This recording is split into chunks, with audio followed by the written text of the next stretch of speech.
Hello, Blazers. Welcome to episode 160 of UAB Green and Told, originally debuted on Monday, October 6th, 2025.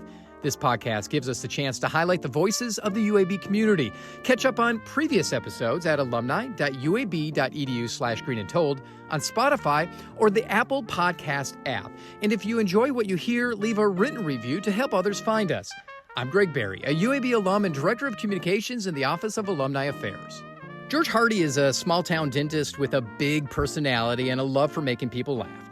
He never dreamed he'd land a lead role in a film that would go from flop to phenomenon. But as he'll share, one expected audition changed everything. The next day, I go up and read a script up in Park City. Before you know it, I get the lead part to a film I had no idea what it was about. Years later, George figured the film had faded into the VHS void until it resurfaced as a cult classic. Curious about the cult craze, he dialed up the Upright Citizens Brigade, and the reaction? Straight out of a scripted sitcom. Oh my God, it's George Hardy from Troll 2. This is unbelievable. And through it all, George never hung up his dental drill. During filming, he balanced root canals and dialogue. Some of the days I was able to juggle it where I went into my dental practice in the morning, and then in the afternoon, we'd start shooting.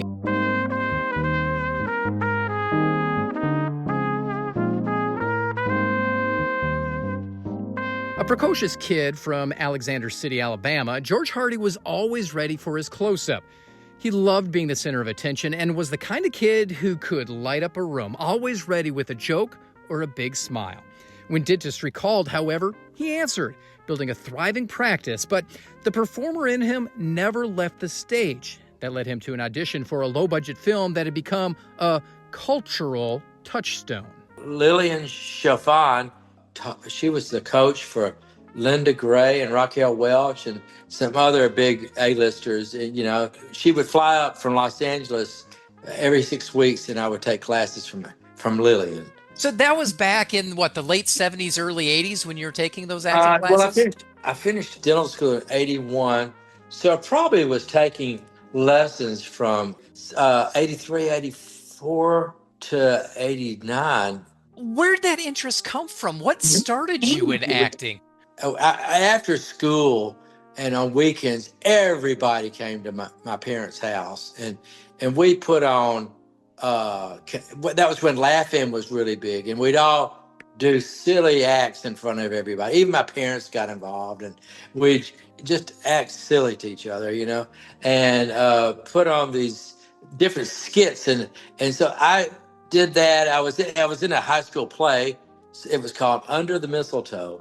I'll never forget it. And it brought the house down. It was really a funny comedy, and my lines were really fun.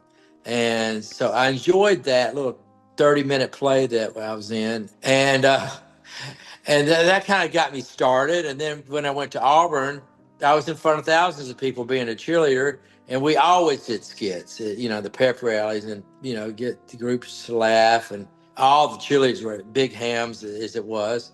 And so, I just continued on. When I got to Salt Lake, I was teaching exercise classes, and some of the students in my class said, "Hey, why don't you come up and take some classes with us?" And so I went. I just on a whim, I went. Did you ever think that you'd actually audition for a movie or anything professionally through those acting classes? Or what was kind of the end goal, just to have fun? It was mostly just to have fun. And then one of my good buddies, Mark, and I would talk about, hey, maybe it would be great if we were laughing buddies like Roland and Martin. We would just kind of do one-liners to each other, and we kind of knew that. I thought, we could do that, And Mark did tie me in with an agent. She called me one day and said, "Hey, there's an audition up in Park City. You ought to just go up and try it out." And so I got the script the night before. The next day, I go up and read a script up in Park City. Before you know it, I get the lead part to a film I had no idea what it was about, And that was Troll 2, right? That's right. We're talking Troll 2. Yeah. So here you are, you're practicing dentistry in Salt Lake City. You audition, you get the part, That's and right. Troll 2. Yeah. How did you start balancing the two of them? Did you kind of put the practice to the side at that point for a little while? People think that when you're in a movie, you spend months and months. This was low budget, at the time, and I can remember getting the part. And I thought, oh my gosh, how do I do this juggling with my dental practice? I didn't have a full-on practice, and I was associated with another dentist. My schedule was pretty flexible at the time, nothing like it is now, by any means. And it was a 13-day shoot, I remember. Some of the days I was able to juggle it where I went into my dental practice in the morning, and then in the afternoon we'd start shooting. It might be a night shoot, so I go and meet them at 2 or 5 or whatever. It's in the summer, so the sun stayed up till about 10:30 out there in the Salt Lake. So we could shoot till 10 o'clock at night and go into the wee hours of the night. And so I was able to juggle it. It was 13-day shoot. I got paid $100 a day. At the time, you knew that it was going to be direct-to-video release, correct? No, it did No? not. No, we had no idea. I mean, when we watched Troll 2, when we saw it for the first time, well, all of us scattered, of course, and 17 years later it comes out on VHS. And at that time, I just saw it for the first time, went, oh my gosh. And I watched the first 5 minutes and I couldn't watch any more of it. I never watched any more of it. I want to go back. And you said that you didn't watch the film right away. How long between filming Troll 2 and actually sitting down to watch that film? How long was that period of time? 17 years. 17 years. Yeah. Mm-hmm. So at that time, did you know that it had kind of flopped and didn't perform? You did know. I am. The movie was made in the summer of '89. Troll 2 was. Then I'm down in the Virgin Islands in '91. Some guy comes up to me. The waiter recognizes me and he goes, "Hey," he said, "Weren't you in a movie?" I said, "Yeah." And he goes, "Well, I saw you in a movie on HBO." I said, "What?" And he goes, "Yeah." I said, "Well, what was the name of it?" He says, "Troll 2." I go, "What?" I said, "There's no trolls in Troll 2. There's goblins in Troll 2, but there are no trolls in Troll 2. And I'm thinking, oh my God. So I called Dana and Will, my brother-in-law. Will tells me about Google. I'd never heard of Google. And George, he goes, "George, your movie's out." I go, "What?" And he goes, "Yeah, your movie's out." This is before I'd seen it on VHS. And I go, "You got to be kidding me." And I go, "What do you?" He goes, "Yeah, it's called Troll 2. And it was at the Upright Citizens Brigade Theater. And they showed it up there, and it got voted the worst film of all time. And, and I just, oh, you got to be kidding. And so somehow I get a copy of it in '93. It was made in '89 or '90. And I think I saw it I can't remember the dates, but it was early '90s. And I watched it and I went, oh my gosh. And so I just let it fall behind and collect dust behind a big old fat color TV, big thick TV. Never watched it until April the 11th, 2006. I get a phone call from someone similar to you doing a radio documentary on Troll 2, and he was from Furman University. So he calls me and he says, "Are you the dad from Troll 2?" I said, "Yeah." "Why?" He goes, "Well, do you know it's got a cult status and there's millions of people that follow this movie?" I go, "No, I had no idea at all." And he goes, "Yeah, it's an underground cult and it's on MySpace. This is all pre-Facebook." Mm-hmm. And he says, "And if you don't believe me, go to IMDb." And I go, "Well, what's IMDb?" And he goes, "Internet Movie Database." So I Google Troll 2 Internet Movie Database, and out of the blue, for the first time ever in the history of IMDb, there's Rotten Tomatoes, and it's 00. It got 00s on Rotten Tomatoes. Number one out of millions of films as the worst film ever made. And so I thought, oh my gosh, I'm so embarrassed by this thing, because I never even watched it all the way through. So then I scroll all the way down to the very bottom of the screen and the forum. I mean, it's about 11:30 at night. It says Troll 2 Cast Reunion, first ever screening in the United States, because it never came out on the big screen, right? we were so disappointed. It came out on VHS, which I hadn't watched. And so I hop on a plane, spent $770. I'll never forget it because I couldn't miss it. And I flew out to Provo, and I get late to the screening of Troll 2, and I walk in, and there are hundreds of BYU students there. And there's 7 of us cast members out of about 13, 15 of us that are in the movie. I'd not seen them in 17 years. And we get tackled with autographs. I'm thinking, oh my God, what is this all about? So my one cast member that was not there was my on-screen son, Michael Stevenson, living in Los Angeles, making films, stayed as a child actor. All the rest of us spread and did our own thing, me being a dentist to people being librarians to school, just all walks of life. I eventually meet up with Michael, and he says, George, we've got to do a documentary around this. And, I had no idea there was a cult status. Again, this is pre-Facebook and way before social media really started up. Sure enough, Michael and I teamed together, and we made a doc called Best Worst Movie. We then carried it on in 2009, and it was the opening film for the Sidewalk Film Festival in 2010. From that, we then took it all over and showed Best Worst Movie to even we went back to where we went to film the audiences adoring Troll 2. We had the landmark theaters show Troll 2 all over the United States, and we filmed it. And then we went on around the world and filmed people watching Troll 2, kind of like The Room. It's just been quite a story. So from me being in Best Worst Movie and being the vehicle to tell it, then other people saw this, and have invited me to be cameos in their films or to be a lead, of which I was the lead in another film called Texas Cotton. Then I got invited over to Germany, and I did an homage to Troll 2 in a movie called Under Control. So it's been fun. It really has.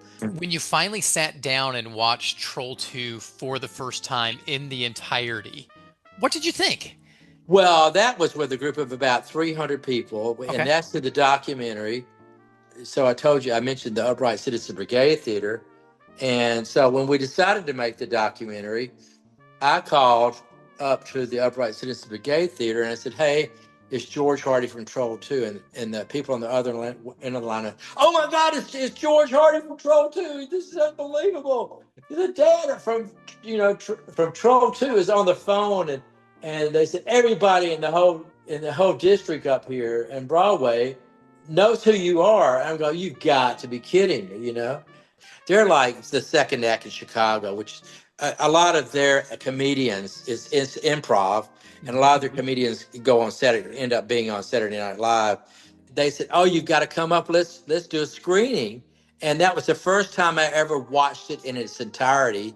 And it was with all the other actors to film the documentary. It was part of the documentary. And I watched it in its entirety then. They came from all over to watch the first real screening, advertised screening of Troll 2 nationwide, and it was at the Upright Citizens Brigade Theater. Something else. It's just crazy because here you are, you're part of a movie that was laughable, as some of the quotes said, with Troll 2, but then that documentary on the flip side was critically acclaimed. Absolutely, yeah. So yeah, double zeros to almost 98% on Rotten Tomatoes is positive. Yeah, it's a beautiful documentary, and it's a tearjerker. What it does is it goes back to all these non-actors and we follow up with them, what happened to them 20 years after they did this little film, and what their life is really like now. Some of it's really sad stories. So it just kind of portrays life, interesting stories with everyone. It's a beautiful story, really, in a lot of ways, and what happened to me in a lot of ways too, because I do acting as a fun hobby. Being a dentist is my number one thing that I do, but I can't just be just a dentist and a dad and family, but to do something else totally way off the box. There's not too many dentists that are also doing some acting on the side. Maybe I've met 2 or 3 that I've heard about, Have you ever had a patient sit in that chair and go, wait a minute, aren't you Michael from Troll 2? Oh yeah, there's fans that come in from Nashville. There's another dentist that flies in from Minneapolis to have his teeth cleaned in my office. People that come over from Atlanta that they want their teeth cleaned or worked on by the dad from Troll 2. It's really quite funny. Yeah, there are some dial. I mean, what we found out when we were making the documentary, there are some people that have watched Troll 2 maybe 200 to 300 times. They watch it, they listen to it in their shower every day. How many times have you watched it now in its Oh, entirety? oh, probably 30 or 40 times because I had to do it when we did the documentary. I would go in and sit with the audience and watch and react with them to it. So every time I watch Troll 2, something new pops up. It's like, oh wow, I didn't notice that, I didn't understand, I didn't quite see that, I didn't hear that line before, So all of this throughout your career as a dentist that started with the dentistry at UAB. How did UAB set up your career as a dentist? Oh, wow. Well, I mean, it's such a fine dental school. It really is one of the nation's best. And I think the training there is superb. And it was a very rigorous schedule, but the instructors were excellent. And the facility was very well. There was a fellow named David Greer, head of student affairs, and had a huge influence on all of us in our classes going through dental school. And it's just so fortunate to have gone through. And not only that, I'm blessed with the caliber of the students that were in my dental class, and of which several are still dear friends. Some of my best friends are from my school of dentistry when I attended. And we stay in touch. We've been out almost 44 years now. A lot of them retired. I'm still practicing, but yeah, it was just a great school.